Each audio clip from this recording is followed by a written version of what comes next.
Hi, this is episode 8 of Rory's Table Tennis Topics, and it's a special episode today because I'm joined by three lovely ladies from the world of table tennis in England. So we've got Jan Johns, Sarah Hilditch, and Susie Venner, and they're just going to give a quick introduction to how they got started in table tennis, what they do, and what they plan to do in the future. So we'll start off with Jan. Right. So my background, I started table tennis through a PE teacher at school. So none of my family played. I had no relatives that played table tennis. I just had an impassioned PE teacher that decided she wanted to focus on table tennis. It was at Highfield School, Wolverhampton, and we started, and then after our year, a whole set of girls came through afterwards. We were coached by Jim Hayward, who was wonderful, lovely, lovely man, and he managed to bring through a whole set of girls. I never played for England. I was sort of top 30-ish, but not for England.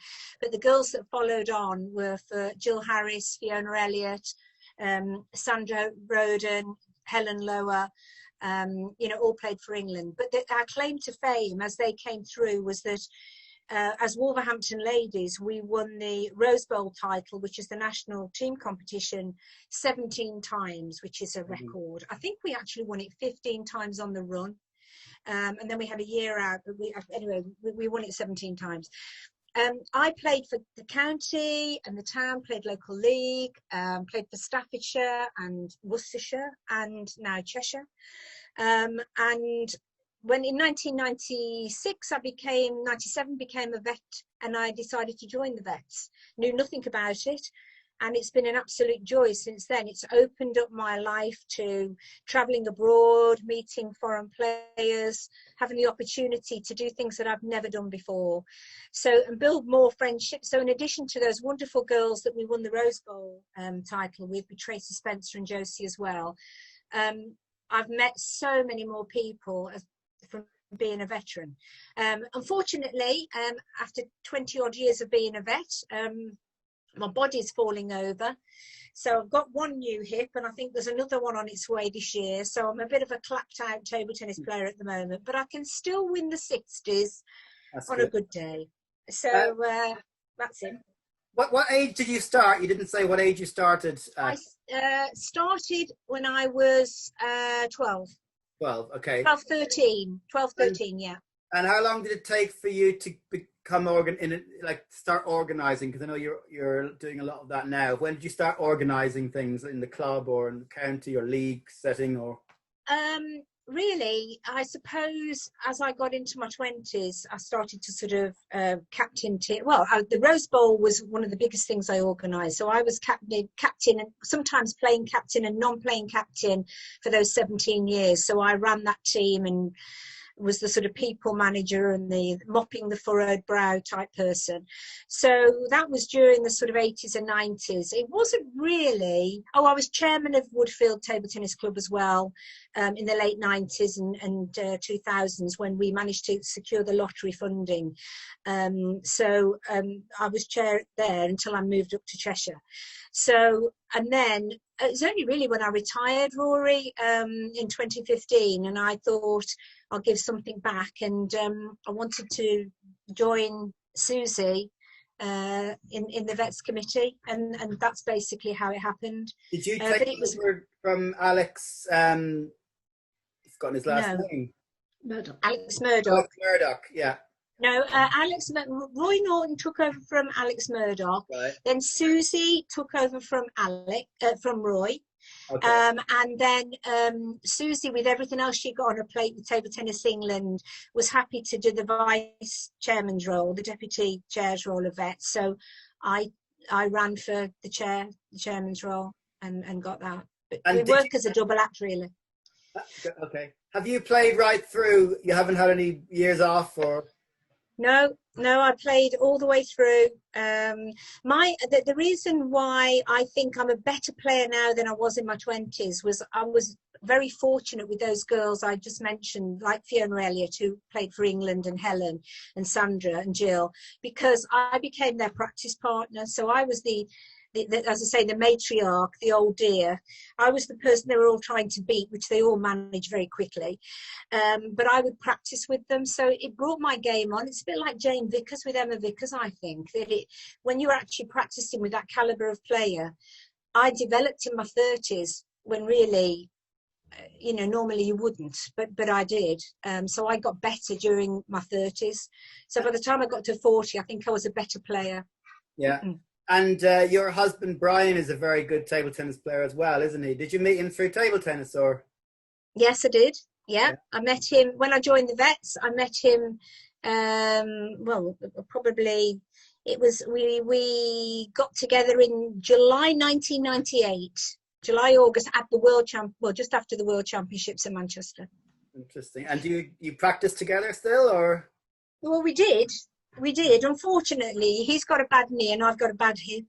Right. So between the two of us, we haven't got a sort of a body that will actually survive practice anymore. But we used to quite a lot. Yes, we did. And he's a great practice partner for me. Good. Okay, so we'll move on to Sarah. Tell us how you got into table tennis. Well, my family played table tennis, and they didn't really think I was going to play table tennis because I had bad eyes. I had a patch and couldn't see very well. I had to have 2 operations. So I used to come along and mark about in the background when I was about 9 and not really play because I couldn't see. But after my operations, I then could see again, and I took it up. No one believed I'd be able to play seriously or play at any level, but I overcame it, and I played county. I played for under 40 for England under 14s. What was the eye situation? I didn't know about it. What was your eye situation? It was a squint. Yeah, I had a squint, so I had to wear a patch. So it was you couldn't really. It wasn't a game you can play when you'd see 2 balls if I didn't have the patch on. So okay. But once I had the operation, I started training. Pat Ginnell, amazing man, an Arundel coach. He saw potential in me, took me under his wing, and I practiced night and day and was determined to get good. I think one of my highlights was what was that? I started playing about 9, and then I ended up in England under 11 training camp, and then under 12s, and then went on to play for England under 14s. So, and did they have the county invitation cups when you started, or is that more of a recent thing? That's probably more of a recent thing, isn't it? When you mentioned is Rose Bowl, we used to play Rose Bowl, and we won that a few times. I won it with Rose Rayton and Pauline Steele and people like that. So did you take a bit of a break, or you've been playing straight through? I'm trying to remember if you took a year out. No, I had a break when I had my child, so I was off for 6 years while she was young, and then I discovered I was a vet, and like you say, Jan, you can do well in vets. It's quite nice. It's a different social feel, and you come back and you think, oh, actually, I'm not that bad. I can still play, and it's really enjoyable. And so these days you play Vets British League, you play in the Vets County, and you play in the Crawley and Horsham League. Is that all you do? Yeah, I sometimes play senior county if I can, but it's hard with a young child, but yeah. Okay, cool. Yeah. Good. Okay, so moving on to Susie, if you'd like to tell us how you got into table tennis. Hi, Rory. Thanks for the invite to be here today. Similar sort of story to Sarah, that I come from, not so much a family that played, but my father played in Liverpool, and came up through a completely different route. That my dad played for the business houses, which was a very typical league in the probably 50s, 60s, 70s in the big industrial areas, and I was brought up in Liverpool. And therefore it was very usual for the factories, offices to have sports and social clubs, and table tennis was always a fundamental part of it. And there was a great amount of competition between the factories and the offices and the insurance bodies and pretty much anywhere, the shops, the retailers. So the business houses leagues were a really big thing in those days, and my father had come up playing through the factories and the offices in the business houses. And around the time I was about 12, my dad's teammates all had a load of kids about the same age as me. So they thought, this was English Electric, the old GEC, so they thought, let's get the kids down on a Sunday morning and give them a practice. So we all came down with our dads, and they stood at one end of the table, and if there was one of the fathers who could chop the ball, he stood there and taught you how to chop. And if there was another one who could push the ball, he taught you how to push. And someone else might have a backhand and he taught you a bit of that. So there was absolutely no formal training. It was all done through everyone's dads who could play a bit. And funny enough, all the kids started playing, and most of us, now what, pretty much 45 years on, we all play. We still bump into each other at tournaments, and we've all sat in the same sort of cold church halls on a Wednesday night doing each other's maths homeworks for each other when we were about 14, 15. So we've kept in touch. So my background, very informal training, although it was very much a community club. And what age did you start at again? I was about 12, 13 then. I mean, sadly, and it's something that is, a matter of history. Most of those clubs have gone now, mainly because most of the factories have gone. And even where there were sports and social clubs attached to offices that may still remain, sports and social was very much a luxury that finished really in the late 70s throughout the 80s. These sports and social clubs went, and in fact the business houses, leagues in a lot of places have gone completely. And where did you grow up, did you say?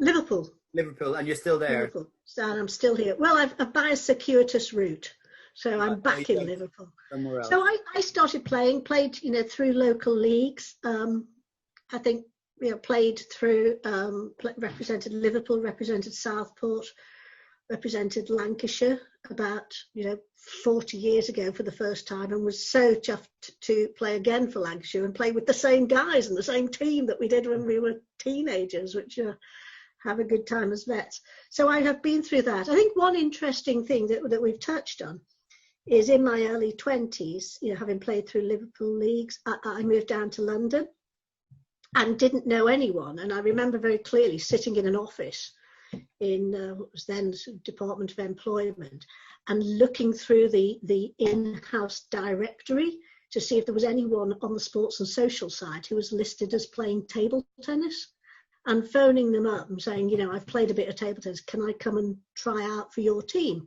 And I think that goes back to what Jan was saying, as even though I'd moved around the country and the world a bit, that there's always, if you take a bat, you've got an instant way in to make friends and connect with people. So I've been very fortunate at that way.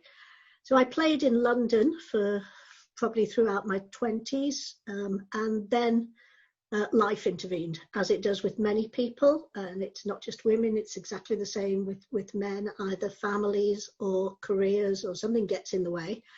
And I pretty much stopped throughout my 30s, didn't play at all. And then I had a friend who played in the veterans, and he phoned up and said, you're now in your 40s, why don't you come and join this outfit called the Vets? And I'd never heard of it.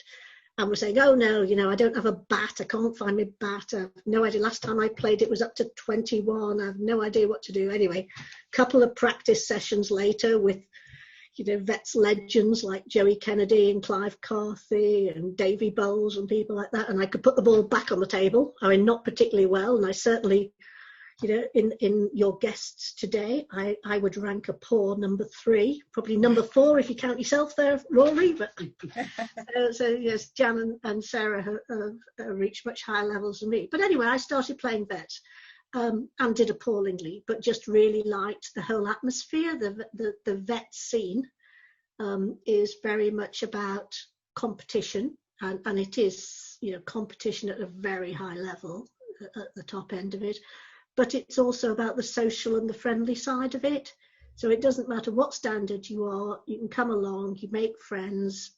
Since then, I've travelled the world, played tournaments, made friends, people that I knew from a long time ago, new friends. And same as Jan, you met your husband through table tennis as well, and he's a very strong veteran player in England. Is number 5 or something in the England? Yeah, so he tells me. Yes, he's very good. I met. Sorry. How did you meet him? I was going to say. Yeah, you're right. It was through veterans, but I didn't particularly know. We were talking about Richie Venner, who has won a few of the national championships in the veterans and the vets, and is a very useful player. and we were both always turning up at the same tournaments. But funny enough, I tended to be with the northern crowd, and he tended to be with the southern crowd. So although we both had the same set of friends, we weren't particularly friends ourselves. And I guess we kind of got to know each other because, as well as being table tennis players, we're both really interested in quizzes. And when we go abroad to do these vets tournaments, me and a couple of my friends, Marjorie and Dave Bowles, would do a quiz, just a fun night. So we'd have about 70, 80 people from the vets turn up, and we'd have a quiz in a pub as part of the social scene of the Veterans European or World Tournament. And Richie kept winning it. So I thought, can't have this guy winning everything. So we had to make him quiz master instead of me doing it. And so we kind of knew each other on foreign travels more than we did at home, because he'd play the southern tournaments and I'd play the northern ones. And then eventually, as Jan says, you kind of just spend more and more time with these people. You think, hey, there's more to this lad than a decent backhand. So, maybe you'd like to get to know him a bit better. And in 2016, we sort of kind of got together at Alicante and thought, well, we're never going to make a go of it if he lives in Sussex and I live in Lancashire. Actually, we're talking about your Sussex teammate as well. So I dragged him away from your county, Rory. And we got married about 4 months ago. So very good. Ceased to be as Susie Hughes and now Susie Venner, though my backhand has not improved, although everybody tells me now I have the name of Venner. I should be playing to a higher standard. But yeah, so both Jan and I found husbands on the vet circuit as well. Not that that's why we're encouraging people to play it. Indeed not. No. Okay, so Sarah, we're just going to quick kind of talk about your kind of achievements. So I know recently you've been playing for the Sussex Veterans team and in Vets British League, and you've pretty much won 99% of your matches, I think. You've not lost many at all in Vets British League or in the county matches, is that right?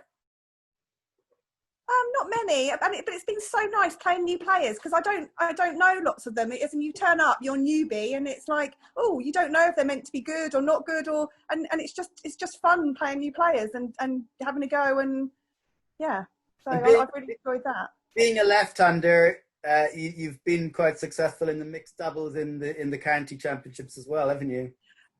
I've really enjoyed mixed doubles. I was thinking, oh, you only get to play one singles, but actually I prefer, I don't know if the others agree, but I prefer playing mixed doubles. I really enjoy it.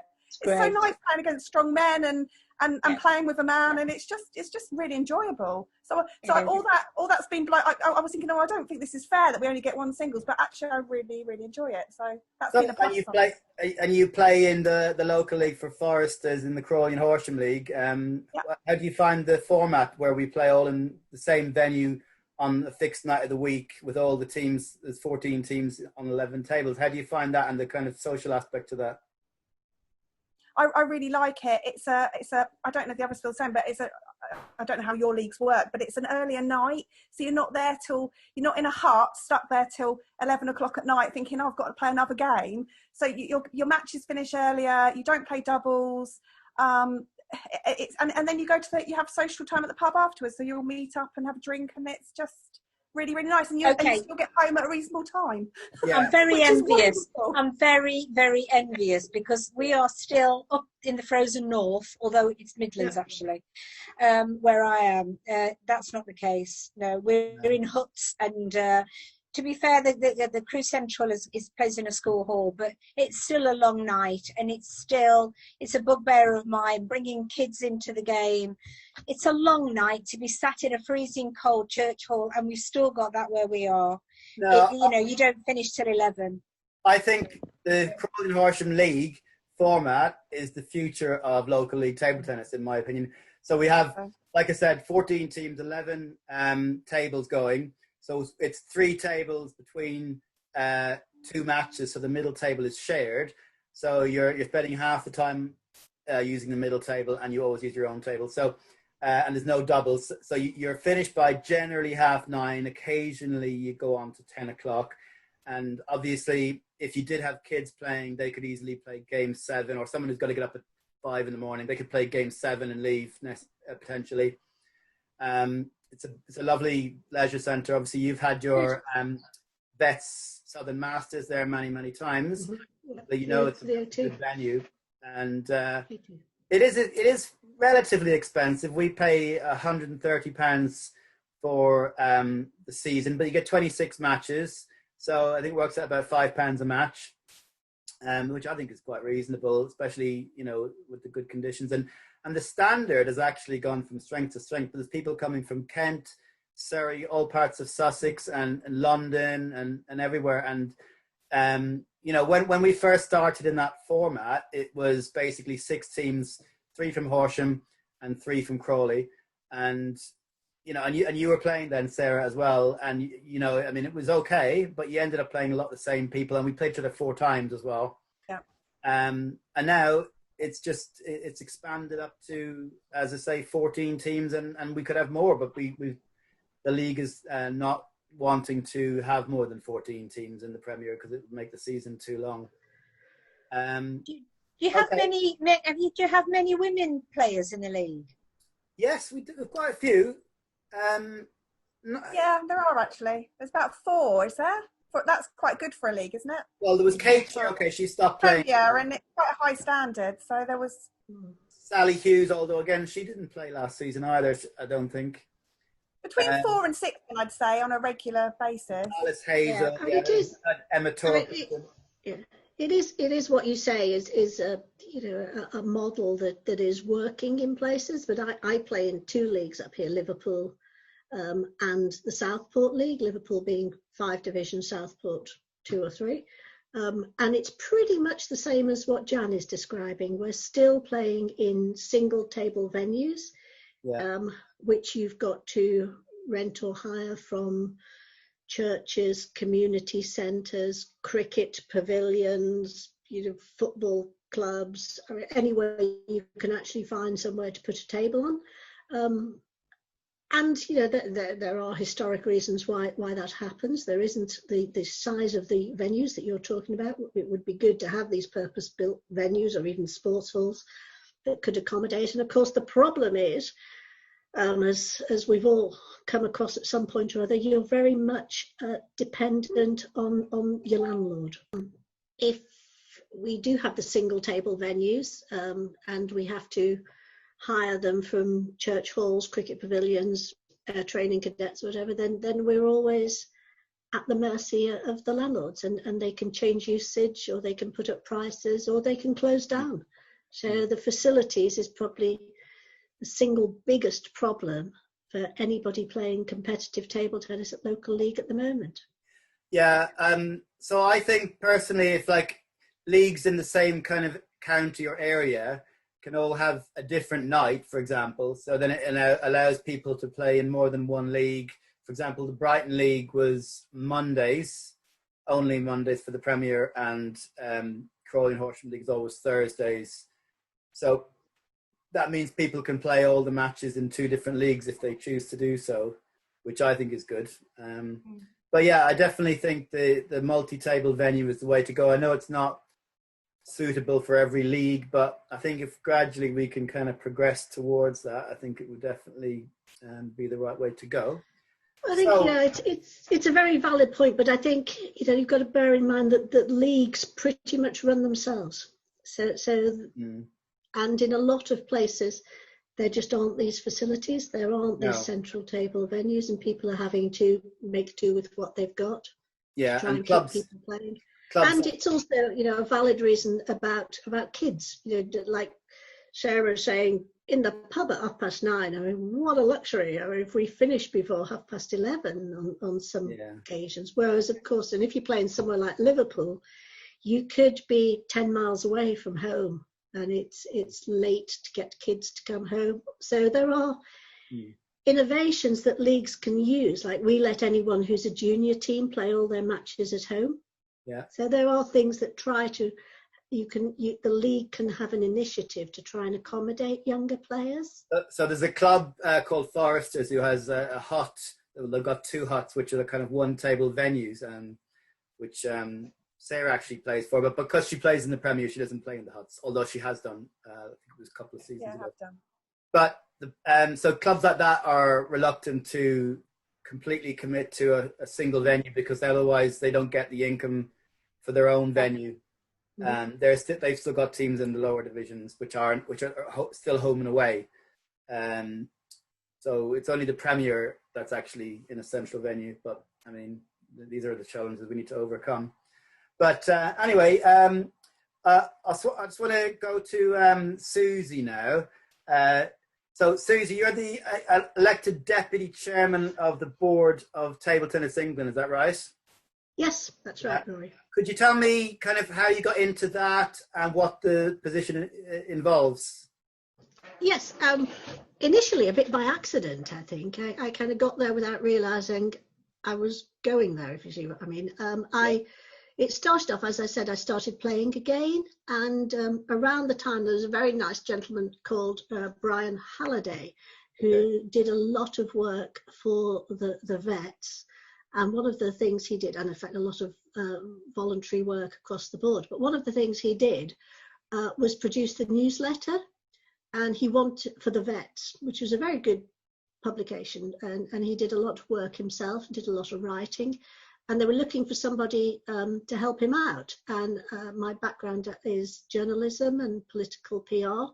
So someone heard that I'd been a journalist. So my name was put forward to go and help Brian out. So I kind of got on the committee of the vets without realising that I was even on it. I just thought I was doing some editorial support for Brian. So just to explain there, the VETS is the Veterans English Table Tennis Society, or VETTS, as opposed to VETS, which is short for veterans. Exactly. A lot of people exactly. Yeah. It gets mixed up a lot, but yes, a perfect description, Rory. And the VETS, VETTS, which Jan is the chairman, I'm the deputy chairman of at the moment, is a club, effectively. It's a club for over 40s players, and when did it start? When did it first start, the society? About 1984. Yeah. I mean, do you know the history behind it starting?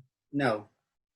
I can quickly explain that before Susie goes into Table Tennis England, because we've gone slightly, but just to explain, because I know people that come in as 40s wonder why on earth the format is as it is. Yeah. But I think, and if anybody listens to this who's a long-term veteran, apologies if I get something wrong, but this is how it's been explained to me, in that, if you like, there was always things for the 40s. So there was always things like the English closed. You actually, I mean, I have great pride. I won that title when I first became a veteran. But it was a really prestigious thing to win that English title that was run by Table Tennis England. But other than that, other than the 40s, it became obvious that once people got to 50, 60, 70 and so on, there was nothing. There was absolutely nothing. And then Hans Wessling ran a tournament in Stockholm, which broke it down into age groups, 40s, 50s, 60s, 70s, and so on. And Mike Watts looked at that, along with Derek Schofield, and said, do you know, this has got some legs, this could be a really good idea to start running events whereby you could try and be the best you can be in your age group, and have that opportunity to, you know, once you get to 60, it's hard necessarily to keep up with the 40s who look about 12 when they come in. So it was created as a friendly society. It was created for the benefit of veteran players, but probably predominantly 50s plus in terms of the formatting, but the emphasis on social interaction and welcoming people from other countries if they wish to join the society. So it isn't really, although it's called the Veteran English Table Tennis Society, it's open to anybody from any country to join. But it was created along those lines. But the format, and hats off to the guys that came up with the original Masters format. Although it's incredibly frustrating when you're a young 40-year-old coming in and saying, gosh, I play my group in the morning, then what am I supposed to do? Do I just wander off down the pub?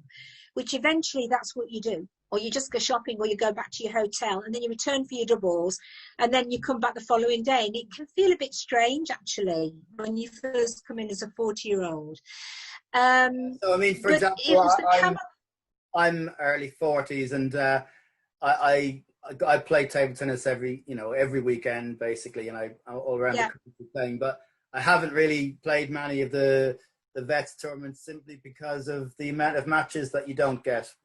Basically. Yeah, and I think it is. I remember Clive Carthy when he first became a vet, and he came in. He said, "What happens now, Jan? I've just played my group. What happens now?" And I said, "Just basically go and find a cafe or a pub or somewhere and just amuse yourself for about 5 hours and come back for the doubles." Yeah. It's that sort of thing. But it becomes, the reason why it became so popular was the camaraderie, the friendships, the sort of social side. It really, really took off, and it's taken off for it will never be necessarily the right format for everybody. And I can totally understand how it can be frustrating for people with young families that can't commit for a weekend or something like that. Totally understand. But it has worked very, very well in the past. And it gives those other age groups, in addition to the 40s, an opportunity to be the best.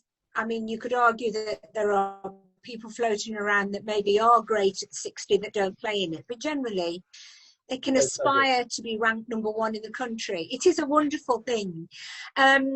But the 40s, it was felt that they'd got county at the time. They could play Grand Prix. There was veterans events in Grand Prix. They could play in the English close. So there was lots and lots of different events run by Table Tennis England that they could play the 40s. But there was nothing at the time for 50s, 60s and above. The English close, there's no veterans anymore at all. In the Grand Prix? No, in the English close. No, and I can give you the background to that because from the Jan Johns perspective anyway, because it was a source of great pride to anybody that became 40. To win that title was a source of great pride.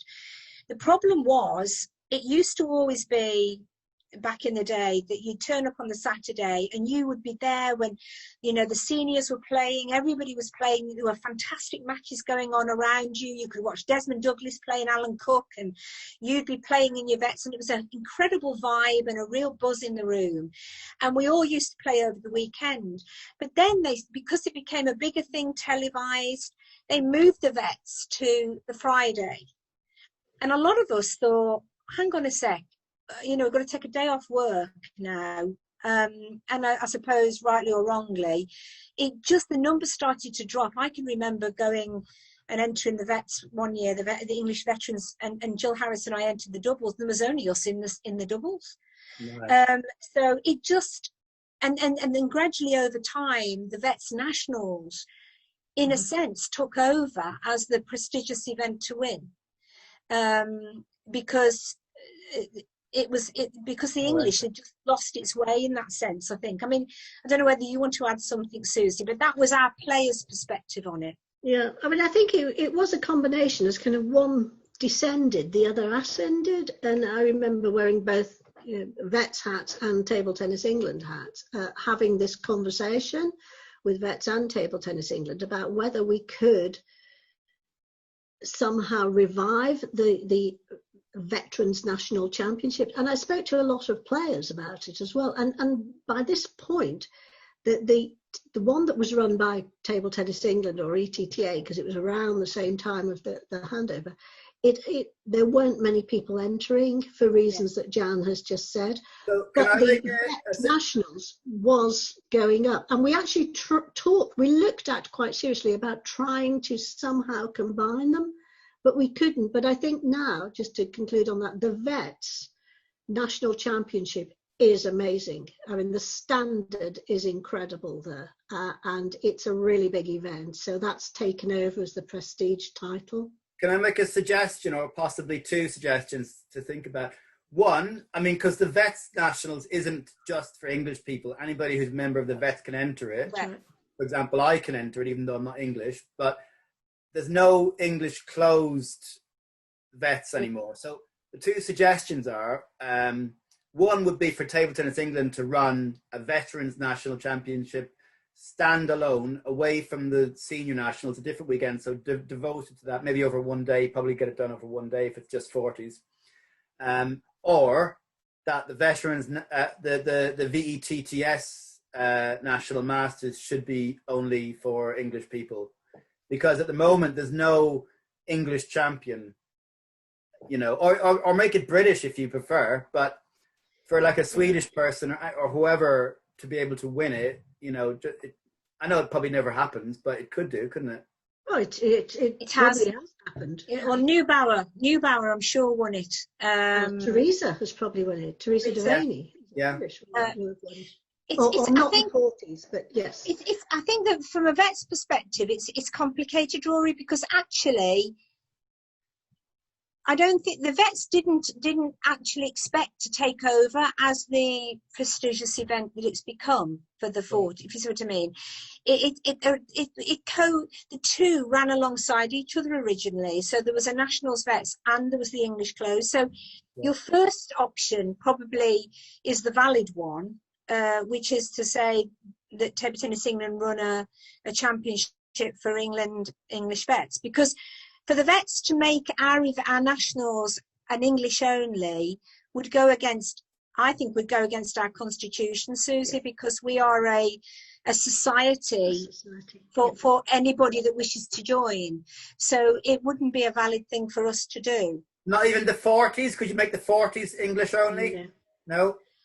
No, we couldn't. It's basically think of the vets like a club. And all of a sudden you'd be having a tournament for your club and telling a few people, even though they were fully paid up members of your club, they couldn't participate in it. It's a closed event. I mean, both of your suggestions are good, and both of them we have given consideration to in the past, including with Table Tennis England. I have spoken about whether they could or should reinstate the veterans as an over 40s national title just for the English to run alongside. I mean, there isn't a great deal of interest in doing it, and that includes from a lot of the players, because maybe it's time has passed, but the vets national championship has now just taken on such a life of its own that is seen as the big one to win. Everybody enters that, people train for it, they plan in advance. I mean, I actually share your view, Rory and Jen. I think it's a shame that we don't have an English national veterans title, and it's something that on Table Tennis England board I have raised. And if you think, you know, a lot of Table Tennis England members are veterans. But, it's a bit similar in Ireland, actually. In Ireland, you have the Irish National Senior Championships, which has a veterans event, which I won the first year I turned a veteran, but that doesn't have the same prestige as the Irish Veterans Table Tennis Association, which has their Irish National Masters competition. Daryl Strong is the Irish #1, and he doesn't tend to enter the veterans event at the Irish Senior National Championships, even though he's there playing the seniors usually. So that same year, I actually played him in the final of the Irish National Masters event. And anyway, I lost 11-9 in the fifth, so I still haven't got the kind of prestigious Irish veterans title. I beat him in a final this year, but it was just the Ulster Masters. So. But yeah, it's kind of a similar situation, except for they still have the Irish National Senior Championship, still has the Veterans event in that. So just before we go back to Susie again. Oh, good, yeah. Sarah, just a quick question. Tournaments, because you don't really play tournaments, is that because of mainly family stuff and work, or is it because you don't like tournaments or the format, or what would you say? No, I'd love to. I've really got the bug since becoming a veteran. But the trouble is, when you've got a 6-year-old daughter and your husband works away, he does 2 months on, 2 months off. I could struggle. It's hard enough getting to the Veterans British League, but I absolutely love that, and I wouldn't want to give that up. And I try and play all the Fettes County, but then you have to think, what's the cut-off point? I can't do everything. But when my child grows up, I will be doing tournaments and getting on the circuit. And it's so interesting tonight listening to how it all started and the history behind it, because I didn't know any of that. So I didn't either. And what about the one that's in Crawley usually, the Southern Masters? Would you consider playing in that, or? Yeah, I would. I just think, because I've just started out, I've just been doing the Veterans County, and I've been doing the Veterans Business. I'm thinking, oh, what else could I do? But I have to be careful because it's my husband works away, and it's childcare. Yeah. So. I guess for you, it'd be a bit like me. You have to commit to 2 days. It'd be difficult. For me, quite often the Vets Masters events clash with other tournaments. For example, Grand Prix, quite often. So they had trialed the doing the over 40s completely on one day, and the 50s the next day, or vice versa. I can't remember. But that was in Wolverhampton. But as it happened that weekend, the Crawley Grand Prix was on, which is obviously on my doorstep, and I like Grand Prix, so I did the Grand Prix that weekend, which made sense. So I never actually got to try out the format of the one-day format. But by all accounts, it went well. But then that was it. It wasn't. I think we did do a survey, which the survey in itself got some criticism, but it was a very simple survey, to be fair. But absolutely, it's possible to do. I mean, we do schedule. I can't remember the figures now, but the amount of games we play over a weekend is quite remarkable, really. It's a wonder we ever finished, to be honest. But so it did work.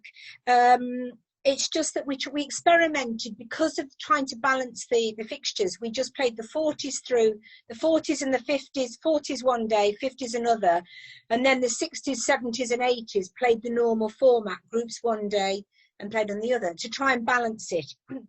And we think we picked the wrong way round, because there were a lot of people, when you analysed it, ended up with loads of matches on the Saturday and only one on the Sunday. There was still an imbalance. So we'd made a decision as a committee to have another go this year. And then COVID-19 popped up. So we were in the Midland going to have another go, but take on board the lessons learned. Not to say, but the thing is, it was very Marmite, Rory. So 50% of the people said, great, we loved it and we played in it. And 50% said, actually, no, it wasn't the same experience for me. So we don't want to totally throw the baby out with the bathwater and say the old system doesn't work. But we are happy to trial again to see if even... Have you got a view on the people who liked it? Were they mostly 40 to 50 years of age, or what did those people in that age group prefer? Do you know, or do you not know? I know. I think generally it attracted a lot more people who wanted to play just in one event. So if there's somebody just wanted to commit to the Saturday, just to commit to the Sunday, we probably had a bigger entry of about 20 to 30 people, so that we attracted more players in. But there were some people, and I mean, I did a lot of analysis myself after it, but there were some people, I think it might have been if you were playing 50s and 60s or something like that, there was one combination which was absolutely dreadful, where they ended up exhausted on one day, and then they could have just floated around and played one game on the Sunday. So it was totally wrong. It was skewed wrongly. So it's looking at it to see if it's possible, and also the social side is impacted. Sorry, Susie. No, I'll just come in on that, because I think the other thing that came out of that is, although you'd think like the 40s would like it because they can play their 3 events on one day, they could play their singles, their men's or women's doubles and their mixed doubles on one day, you ended up with a few players in the 40s who by about 6 o'clock were almost on their knees, because the top players are getting through to the finals of all the semi-final stages of all 3 events. And some of the top players afterwards said, if you do that format again, we will not play the doubles. So maybe have the doubles on a different day, or the mixed doubles on a different day, so then they can choose whether they want to do you know, they could just do one doubles maybe, because I think but you're then kind of you're negating what the argument is, that there's only 3 events. They want to play 3 events, so it swings and roundabouts. Yeah, I mean, for me, if there's a tournament, like, for example, a ratings event where you get 7 matches in a day, or I can play in a Vets Masters, I mean, obviously I'm going to pick the ratings event, because for me, it's all about number of matches. And if I go to a Vets Masters, I get the 3 matches on the Saturday. Okay, I can play doubles maybe on the Saturday evening if I can be bothered. But a lot of people, I don't know about, maybe it's just me, but I don't know how many people really like the doubles that much. I mean, I guess it's more of a social thing as well. I don't know. But for me, I'd be waiting around 24 hours. And the thing that gets me is that, for example, I did it once. So I played the next day about 24 hours later, lost my first round at 9 o'clock in the morning, and went home. And I thought, 4 matches in a weekend, 1 on the Sunday, you know, it's just not worth it for me. So yeah, I think, you know, what you say is valid, and the Vets format isn't going to suit everybody at all, no. And particularly the 40s, you know, because you can only enter 1 singles event. That's a matter of fact. It's not just, but the only good thing on that, Rory, is as you've actually said, you know, there are other events out there. Yeah. So if the format of the Vets doesn't suit, you know, maybe you'll come back to us when you're 50. Yeah. But for a lot of people that actually factor in, because the Vets format, if we said, it's basically 7 weekends a year around the country, and it's not a league. You pick and choose which ones you want to play. Some people might only play their local ones, some people will go to all of them. So they're all around the country, and it's a weekend. Some people like the format because they enjoy a weekend away. For others, it's just not convenient, and I think, you know, we appreciate that and understand it. I've no problem with playing 2 days in a row. I normally do, but it's just the number of matches and the expense that it doesn't work out even value for money for me. You know, that's my problem with it. The other controversial thing about the Vets for me is with the people over 60. So a lot of them have been waiting 20 years to play their 3 singles events. They get to 60, and what happens? They're not allowed to play singles anymore. A point of history. Okay. The 3 events was only brought in during the 2000s. Okay. So up until, and I'd need to go back through all the AGM papers and so on. I remember going to an AGM. I'm a mathematician by, you'd never know, actually. I'm terrible at adding up. But I'm a mathematician. And I sat down and worked out the impact of bringing in 3 events on the schedule, and what that would do. And I sort of presented it at the AGM, and I was totally ignored, basically. No one was bothered about it, and it was passed. I can't remember the year. It might have been about 2003, something like that. So the 3 events came in. But prior to that, from 1984 right through to that time, it was 2 singles and a doubles, always. And it was to do with the ability to schedule. Now, you get some referees that will say it doesn't have any impact. I disagree. It does have an impact. And the problem you have is when you've got your 3 singles, the opportunity for clashes on that Sunday, for a referee to try and schedule that event when you've got somebody that could be in the consolation 40s, they're in the 50s main draw, they're in the 60s main draw, one of them's going to be holding up the event. You only need 1 clash, and you've lost half an hour to an hour in an event elapsed time. So it gets incredibly difficult to schedule the event. That's the top and bottom of it. And more people, God love them. I mean, bless them for being so fit. Personally, there's no way I could play 3 singles. But, you know, clearly people like Dave Harvey are just supermen. And they can reach the final of all 3 probably. But it makes life very difficult from a scheduling perspective to have 3 events. And as I say, it's only been in for about 14 years. Prior to that, it wasn't there. Actually, one more point about the kind of scheduling of the Vets, because I played in the Vets Southern Masters in K2 Crawley, my local one. this year, and it seems to me that there's, you know, lots and lots of free tables with not very much going on, and matches are like 2 hours late. I mean, I'm not this. Don't take this too much as a criticism, but for example, I was due to play Mike Brown at, I think it was 11 o'clock. We ended up playing 2 hours late, and the two of us were sitting around for about most of that 2 hours with nothing to do, and there were free tables all over. And I don't know how, is it some automatic scheduling that the computer brings up, or something that you can't put matches on early, or is there some, what's the system for scheduling? When we've done, the referees have done a lot of analysis of what causes the situation, as when it can be clashes that causes that problem, but no, the system is not. You actually do your schedule and you put it onto the system, so that and it just shows you all the matches that are due on and starts processing down. You can hit problems for various reasons, but and we've tried to address it with various changes to the computer system to try and sort it out. But we acknowledge that we are still trying to break the back of that. It's not easy.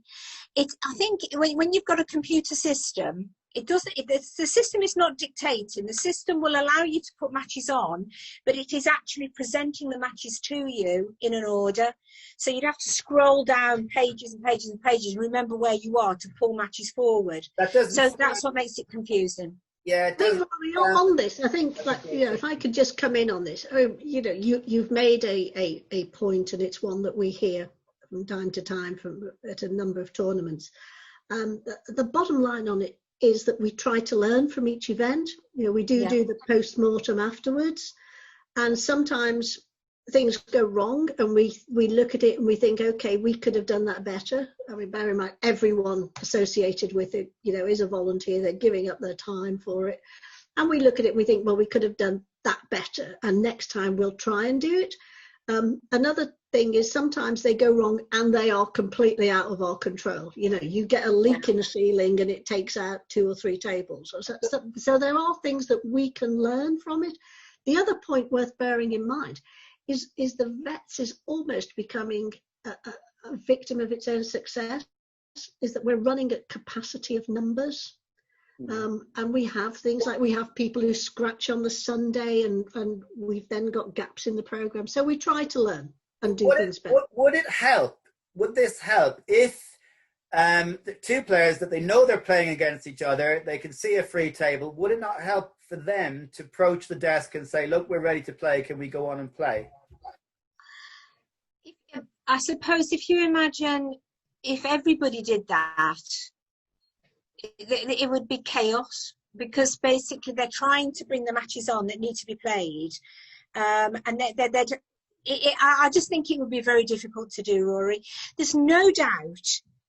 Right, let me explain from a computer system perspective.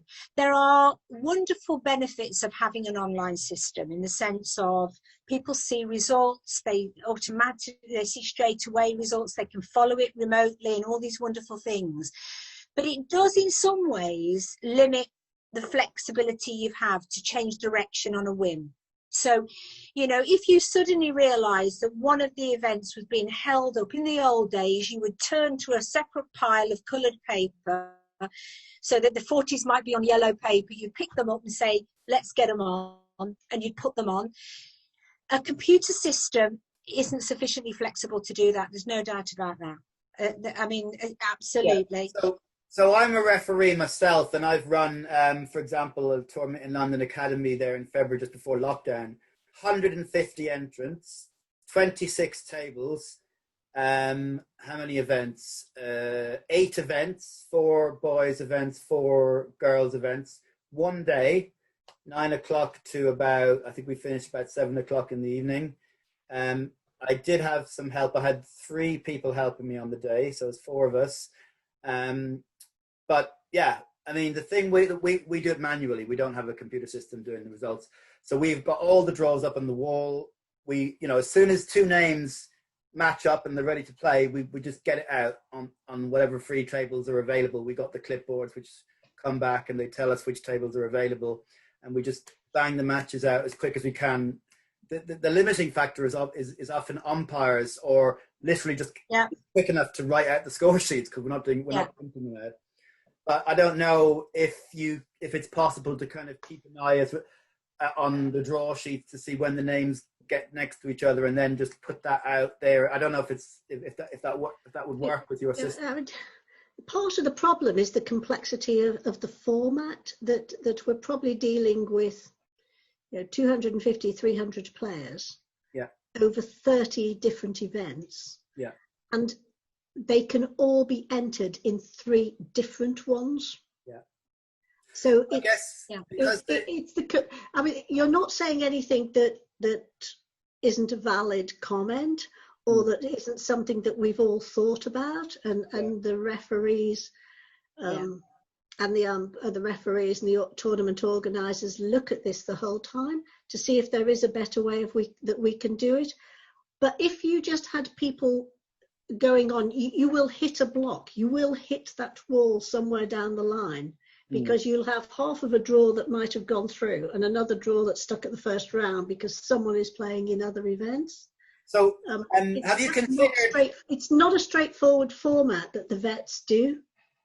Have you considered completing each event in half a day, like the Grand Prix do? So they have the bands in the morning, the other bands in the afternoon, and then on the Sunday they've got the men's and women's singles in the morning, and the under-21s and the vets in the afternoon. And that's also what I do for my 2-star. So remember I said I had different events. So I had like under-11s and 15s in the morning, and they played groups and then knockouts straight away up to the finals, which finish about lunchtime.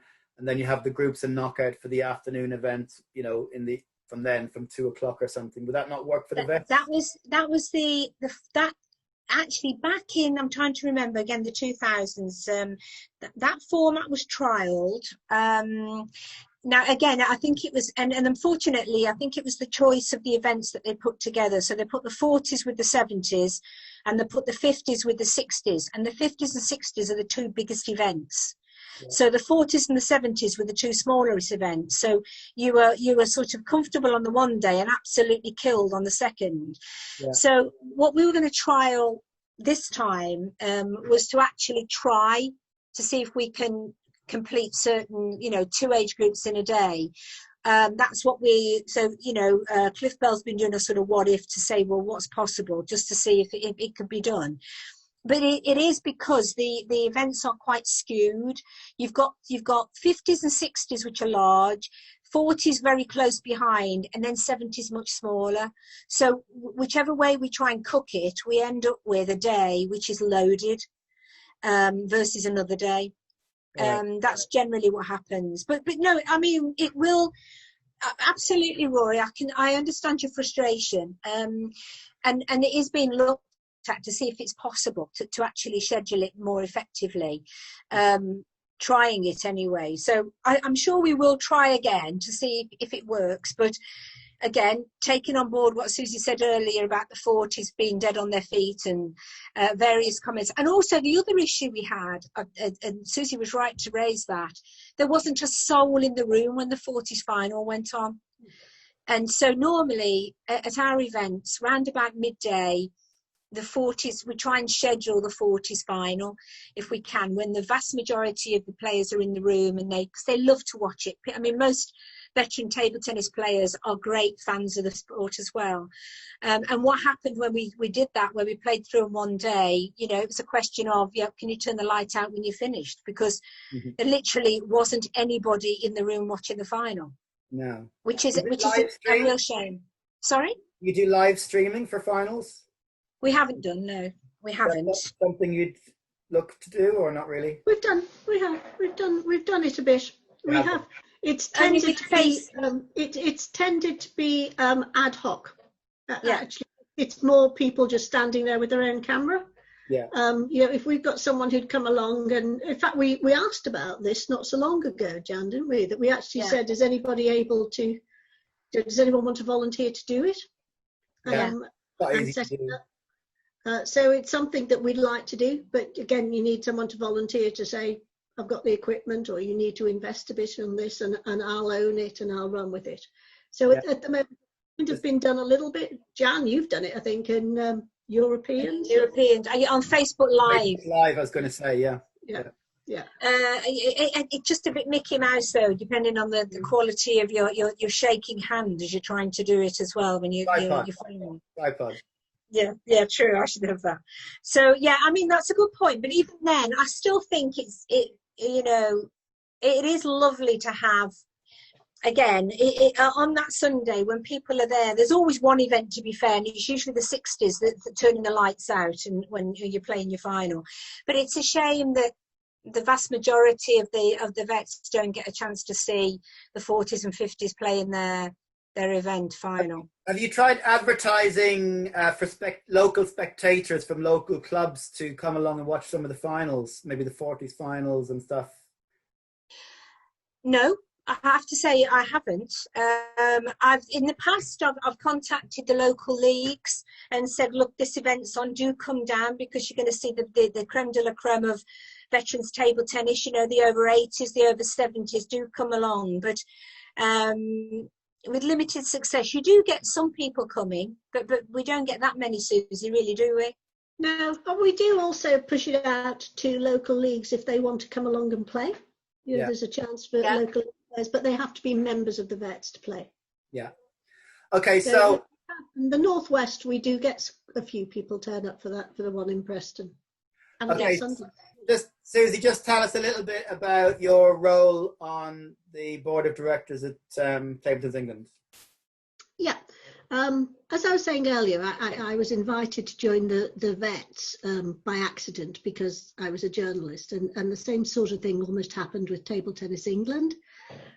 Going back, I was invited to join the board when someone called Andy Seward, who was a very great supporter of table tennis and a super volunteer, and he won an election to be chairman of Table Tennis England board at about 2013.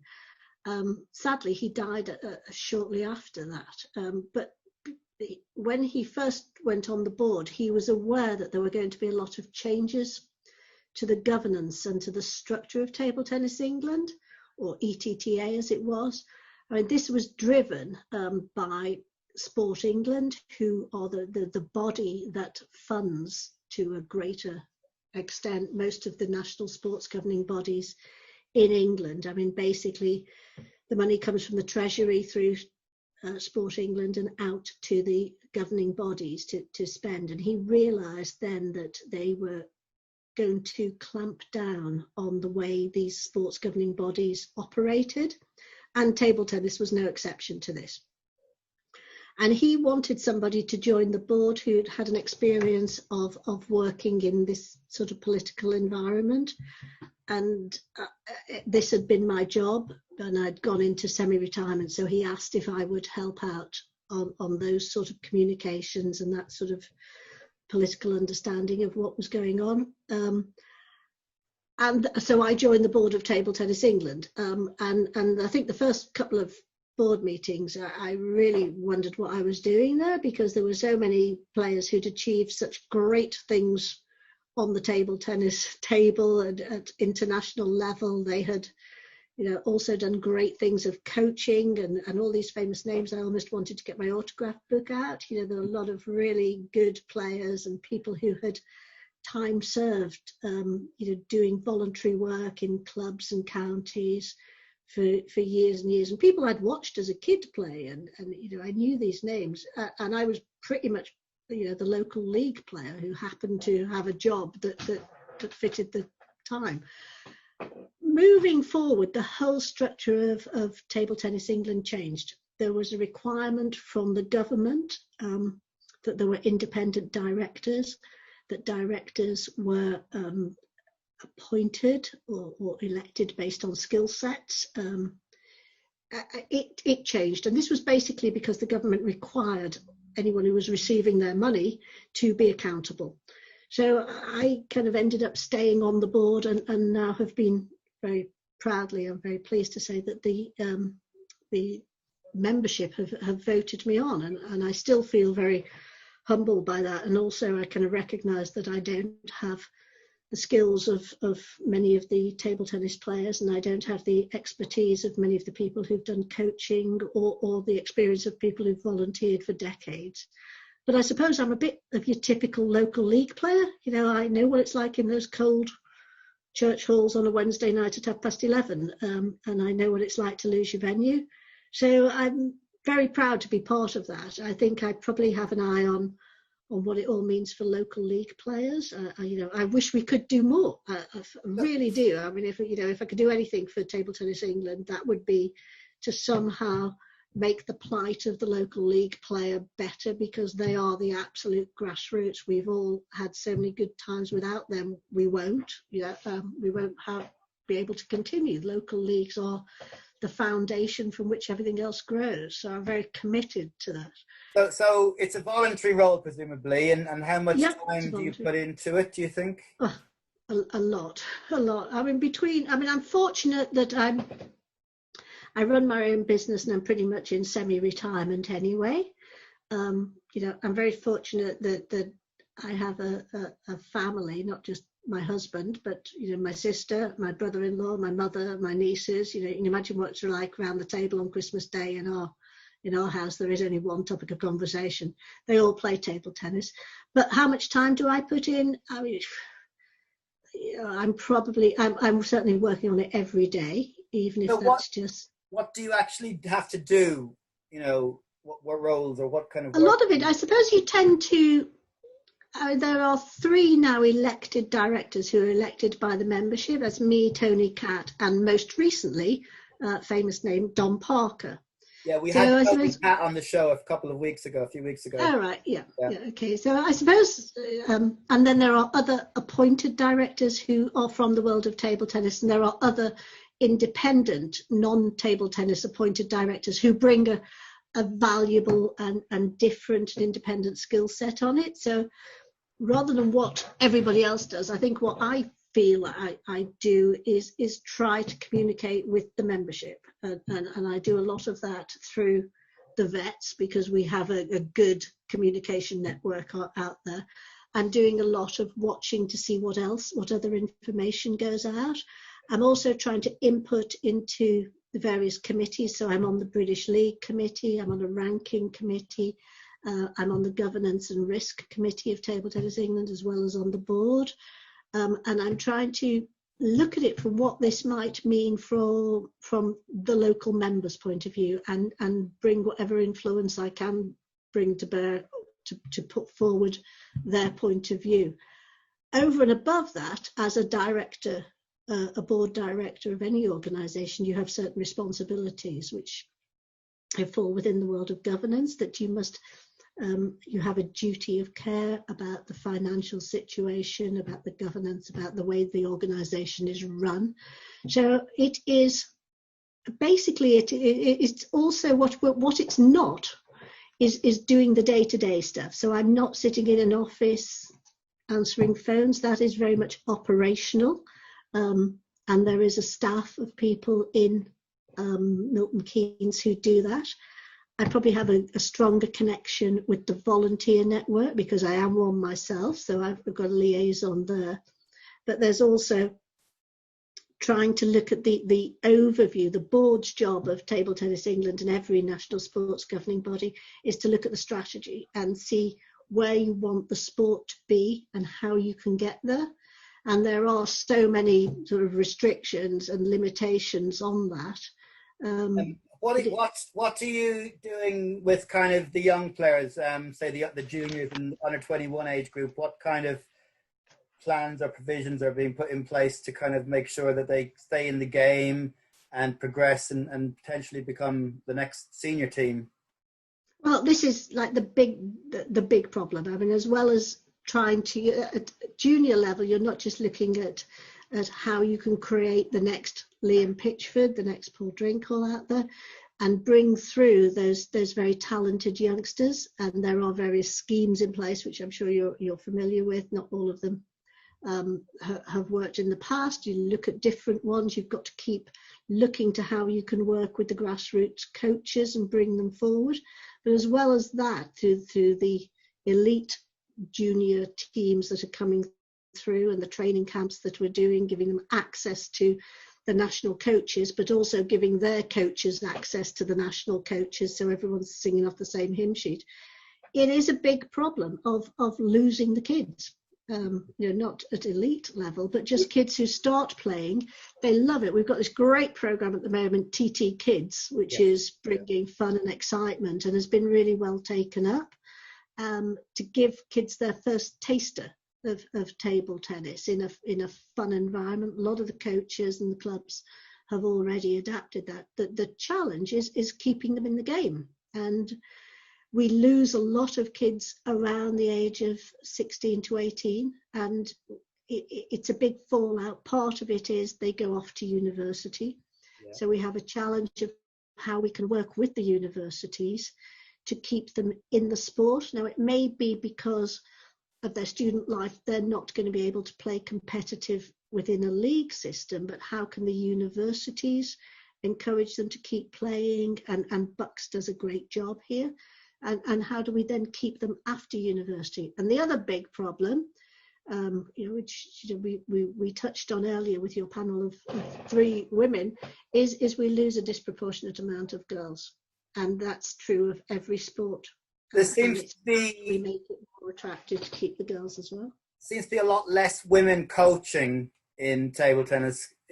So obviously there's a lot less women in general, but the percentages are lower for female coaches than they are for like female players. There does seem to be quite a few within organizing, but not so much within coaching. Yeah, I mean, you're absolutely right. And there is a positive initiative now to try and bring more women into the coaching world. There is this female bursary where they offer more support, a support network for women who are doing their coaching certificates, because there's also been insight into the younger girls, and a lot of them like to be coached by women. I don't know whether they feel more relaxed in what they perceive as possibly a less competitive environment. So that is trying to bring through more women to go do the coaching through the support network. I think we've had 22 come through this system in the past year or two. There is also a role of female ambassadors who are going out there trying to promote them. There's This Girl Can scheme as well. I think we have young ambassadors with quite a few junior players. My niece was one of them as well, who she's come up through the ranks of playing at local league and through university, and has stayed with it, but there's a lot of family support there, or family involvement in it to bring her along. But I think a lot of it, and it goes back not just to what you were saying about women, but how do we keep the kids involved, is a lot of it is the tie up with schools and how we can get it. And it's exactly the route that Jan followed, as we've kind of gone full circle as to where she, we came in, Jan explained how it was an enthusiastic PE teacher who got her into the sport. It's how we can tie into schools, but maybe also how we can tie in clubs and schools, so there's somewhere else for them to go beyond the enthusiastic PE teacher. Maybe when people are kind of reaching the end of their kind of table tennis career, if you like, people like Karina Lefebvre, for example, people that if they're kind of engaged in within the sport somehow, I don't know, what's coaching or organizing or sparring partners, for example, sparring partners might be an idea, because they might enjoy that more than other aspects potentially. Yeah, and there are a lot of incredibly positive role models out there as well, women who have gone through, and it is something that is always under consideration. We want to get more girls playing, and we want to keep them playing as well, and the female ambassador role will help more, the junior ambassadors, but yet more connection that women can make. But it isn't, unfortunately, it is common with sport. It's not just table tennis. It's the whole that you tend to have a higher fall off of the girls. I think with the juniors, maybe what they're lacking is exposure to playing against the top, or training with the top senior players, or even not necessarily the top 4, but maybe the next few down. The problem is that beyond the top 4 or 5, there's not the rest of the people in the top 10 or 20 are not really full-time players. There are a few, but there's no kind of national training camps regular, except for the top 4 players really. Well, there are the junior, the youth camps, the youth squads that are coming through. The England youth squads are coming through. They have access to the top coaches now. Yeah, but when and there's been one interesting thing that's kind of come out from the lockdown is there has been, maybe because people have had more time of not being out and about and all over the world, is that there has been a stronger connection between some of the younger players and some of the elite players as well, where they've actually been doing the Zoom and the confidence building and that sort of thing, which has worked. And what we've got to do now, challenge, is to try and develop that into one-to-one practice as we move on. Okay, so can you talk a bit about this award that Jan has won? Jan, it is, as I say, it is. There are 2 forms of honorary awards that are given by Table Tennis England in recognition of services given to table tennis in various areas. It can be through volunteer, through playing. So this year I was very pleased to see that Jan receives the Honorary Vice President Award from Table Tennis England in recognition of the services that she's given to the vets. And as her co-pilot on the vets, I can say that she works tremendously hard. You're asking how much time we put into it. I think both of us think, God, it was easier when we had a full-time job than some of the hours that put in. But I think also with Jan and the vets, she has been able to bring her professional expertise to update and upgrade a lot of our systems and the way we do things, and also because of her the person she is, and I think you've had a good view of that during these interviews. She's formed a great team. We've got a good team in the vets. Everyone gets on with everybody. Everybody is happy to muck in, whether it's lugging tables from one end of the room to another, or sitting there and midnight scratching your head trying to work out how we're going to sort out schedules. She's created a very good team, and it's a very worthwhile honour, and she's a very worthy recipient. And when we put something up on our Facebook site, they were falling over each other to say how much it was deserved. So I think it's great recognition for someone who has made a tremendous difference. I was very humbled by that, I have to say, very touched by it. And I think, Rory, I didn't really know these rewards existed. These awards existed. I had a letter, and I immediately messaged Susie and said, I've had a letter. I was absolutely amazed, and I'm very honoured to receive it. But I think, as Susie said, it's a passion, really. For me, the veterans scene, I've now done my coaching exam, so I'm a level 2. I haven't stretched to a level 3 yet.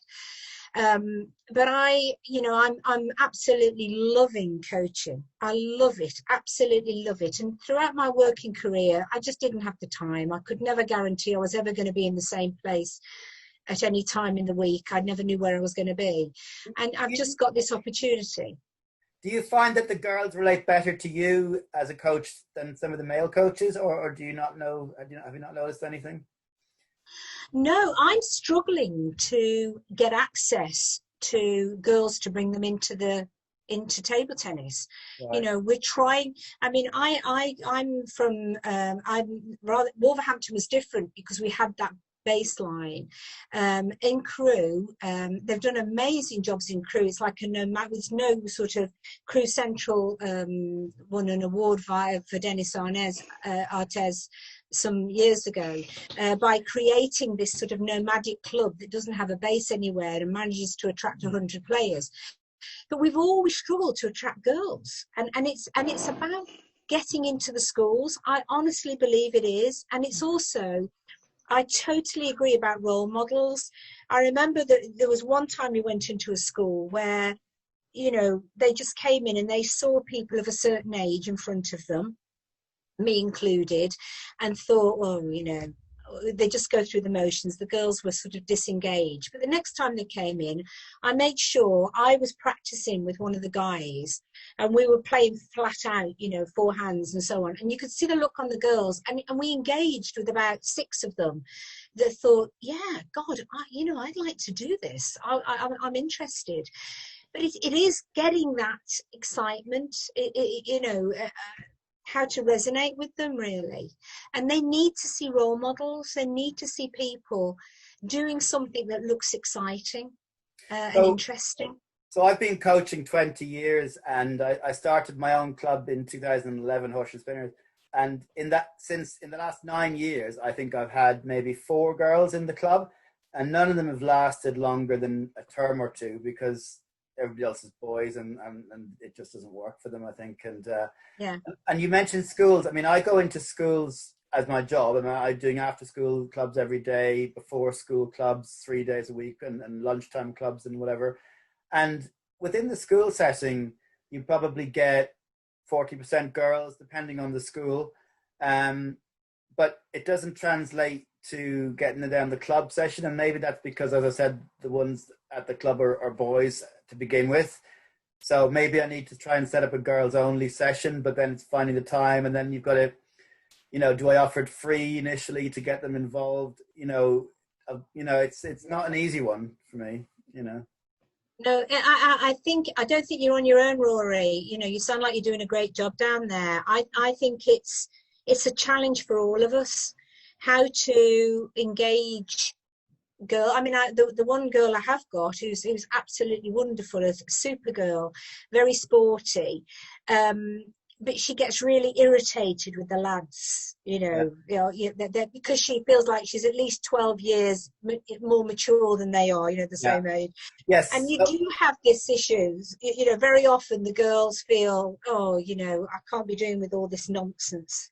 Yeah. So it's finding a way to engage. I mean, you know, I know there's been some webinars, Susie, like Teresa Bennett and so on, which we need more of that, probably, to find ways of attracting girls into the sport. But I honestly believe they need to see positive role models and somebody they can identify with.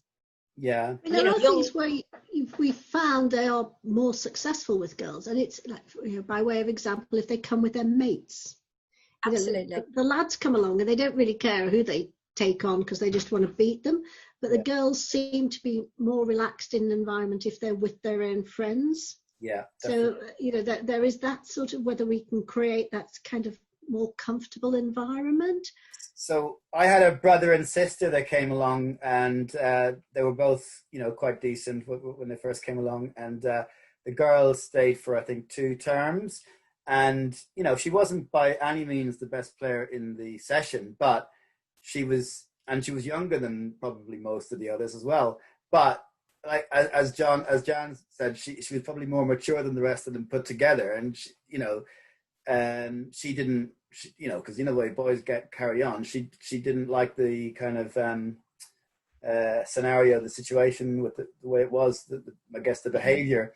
So she continued playing. She still plays now, and she does 1-to-1, you know, more often than group sessions now. And the boy actually carried on until just Christmas gone, and now he's actually volunteering with some of the under 11s. But it's a difficult one. It's not easy. It is. I mean, from my own experience, you know, the joy I've had from table tennis have been my friendships with the other girls that I play with. You know, it was the Rose Bowl girls. I mean, our friendship has lasted until now. We've got a WhatsApp group during COVID lockdown. They're all over the place, and we keep in touch. And the friends I've made, the female friends I've made in the vets, you know, my Vets British League team of Michelle Reeves and Karen Smith, who I've known since I was 13 from Leicester. You know, these girls, the friendships are very strong, and I think it's very important for women to have that. I do, honestly. I think it's something that we enjoy, that friendship side of it. But you know, how you create it, as I was lucky because I had this fabulous PE teacher and she had a captive audience, didn't she? But you know, how we crack it now, I don't know. The other thing I would say is, and I'm very interested in the format that you've adopted down there for matches, is, you know, we have to revolutionise somehow the local leagues, and I don't know how we do it. And that I don't mean by, you know, saying that all the old venues are not appropriate. That's not the case. We have to use what we have. But it's not conducive. You know, a young girl, from my experience, the girl I was maybe just referring to, she said, Jan, I just don't fancy playing in the league anymore. It's not, you know, I'm sitting there for 3 hours, and I you know, I really don't want to do this anymore. It's not enjoyable. I'd rather come down and do multi-ball or practice and have an exciting time. But the idea of sitting in a drafty church hall just isn't something she wants to do.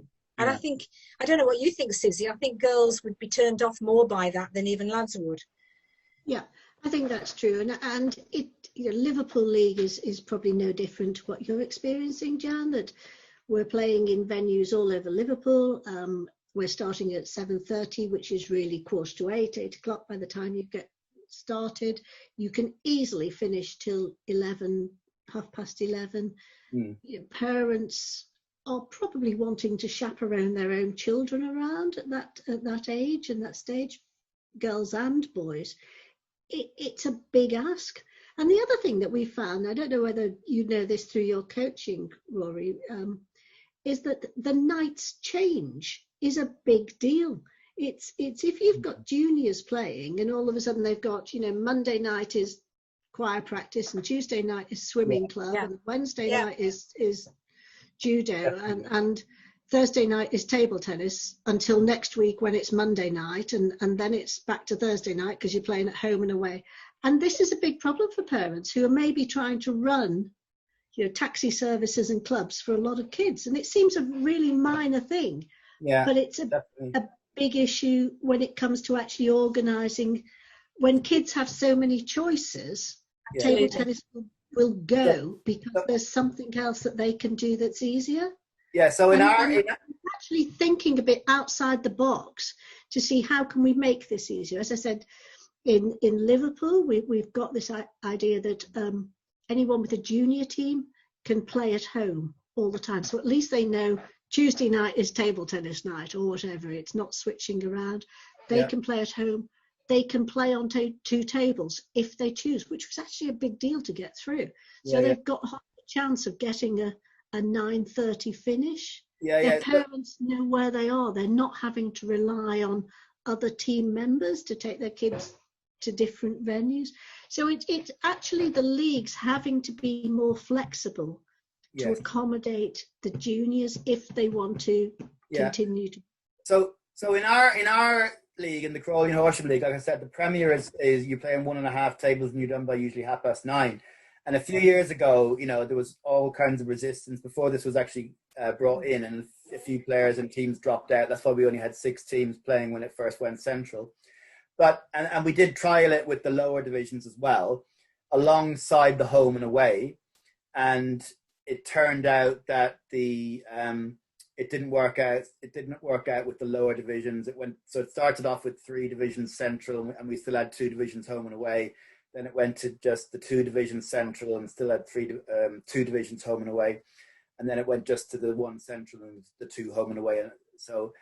And some people were playing in both the central and the home and away format, but until it went to just the Premier being central. But anyway, that was about 10, 15 years ago. Anyway, in the lower divisions now, Division 1 and 2, it seems to be acceptable almost across the board now to play on 2 tables. Obviously, there's one club that only have one. Well, they've got 2 huts and they only play on 1 table. But all the other clubs have more than 1 table, and it seems to be shifted. There's a big shift between what it was 10 years ago and what it is now. Everybody's pretty much happy to play on 2 tables. For example, my venue is in a school. We've got to be out by 10, and we have to play on 2 tables.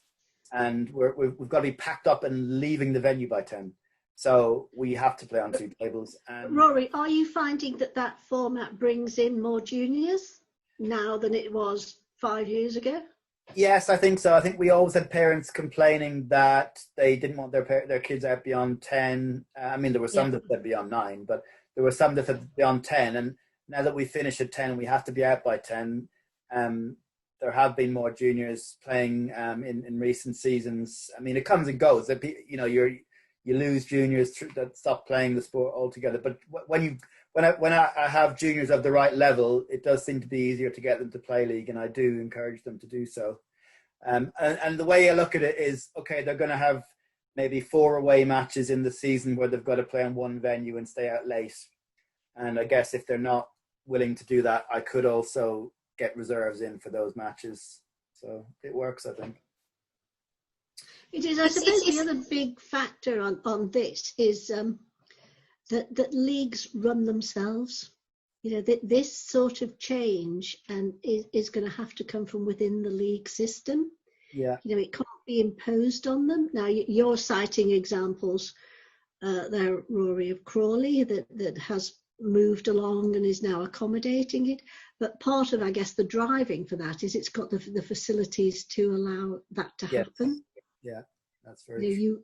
So you need 2 factors, really. You need the support or the drive from within the local league committee to make these changes, and you also need the facilities to allow them to do so. So there was a real resistance to this initially with the older players, but gradually they've seen the success of the Premier. Some of them have played in the Premier. Maybe they're not playing in Premier right now. They've been relegation, you know, and they've actually had a taste of it. And actually, most people are pretty happy to play. I haven't had any complaints about playing on 2 tables at our home venue at all, I don't think. So, you know, it's been a paradigm shift, if you want to call it that. I mean, there is always a natural reluctance to change. You know, it is that step into the unknown. I mean, it's quite ironic at the moment that we're all having to take a step into the unknown in the next couple of months. Yeah. Because if we want to go back to playing any form of competitive table tennis, it is probably going to be in an environment that we're unfamiliar with, or with conditions that we wouldn't have chosen. So there's almost, you know, circumstances are forcing change on us at the moment. So it'll be quite interesting to see what comes out of. Yeah, so we've just had to change our venue because most of the schools are not accepting bookings until after the October half term. And that's the case with most of the venues in the league venues as well. So we've gone from the school into the village hall, and we had our first sessions yesterday, coaching sessions. And so, I mean, hopefully some of these venues will become available. Have your clubs opened up yet? Or? Well, I'm actually in the process yesterday and today reopening coaching in where I am. And we've sort of reduced right down to just 3 tables spread out. And, you know, we're going to have very strict cleansing routine. But this is for coaching and make sure we do it. But I've had to write to all the parents to say, look, are you comfortable? This is what we're going to do. Yeah. Is this something you feel comfortable? Most of them are saying yes and are desperate. I've had lovely responses to say this is the most positive email I've received during the entire lockdown period. So, you know, bless them. Some of them are desperate to get back. But of course, there's a risk. You know, there is a risk with doing that. But we are trying to just restart gently. But from a league perspective, we just aren't anywhere near, you know, getting started on the league perspective, I don't think, at the moment. No, it's going to be October, November or beyond before leagues are starting, I think. I think, and our clubs, I play for 2 different clubs in 2 different leagues in Liverpool. Both of them quite similar, actually, single table venues that we rent out from another place, one from a church as a church hall annex, and another from an annex in a car park off a community centre. So our problem has actually been that we've never had any room for coaching because we occupy it fully with league matches, and now we're actually trying to restart with a bit of practice, because normally our venues are just taken up. Every night that it's available, we're playing a league match in there. So we are now trying to get in slowly with a view to doing a little bit of practice, probably 1-to-1, because the rooms are pretty small, with a view to starting. But interestingly, both leagues I play in have divisions which are 4-a-side. Now that in itself is going to be a question mark, whether they can, and most of the venues are single table venues, so whether they can put 8 people in a single table venue even to start league will be a question mark. So the league may have to look at its own format and possibly move to 3-a-side. I mean, I'm not judging what the league might do, but that's certainly something that I think they're going to have to think of. So in a way, there is circumstances beyond their control causing a bit of a shift in format. Yeah, well, fingers crossed things are going to change and this virus will go away and we can all get back to playing normally again. So we'll see how that goes. But anyway, I think we better wrap it up there. It's been a very long show. It's been very informative and interesting. I've learned some stuff about the organisations. So, Rory, do people actually listen to the whole thing? Oh, I might have to split that into 2 halves. We'll see. I hope you edit us. I hope you edit us to look good. Yes, and you better not make sure you get the nice bits in. I don't want the nasty bits in. So exactly. Okay. Anyway, you're doing a great job, Rory. Well done on your initiative for this during the lockdown. Hopefully, keeping people entertained. So I just want to thank all my guests, Jan and Susie and Sarah, who had to leave a bit early. And we'll be back next week with another show. Thank you very much. Bye now. Yeah. See you later. Bye. Bye.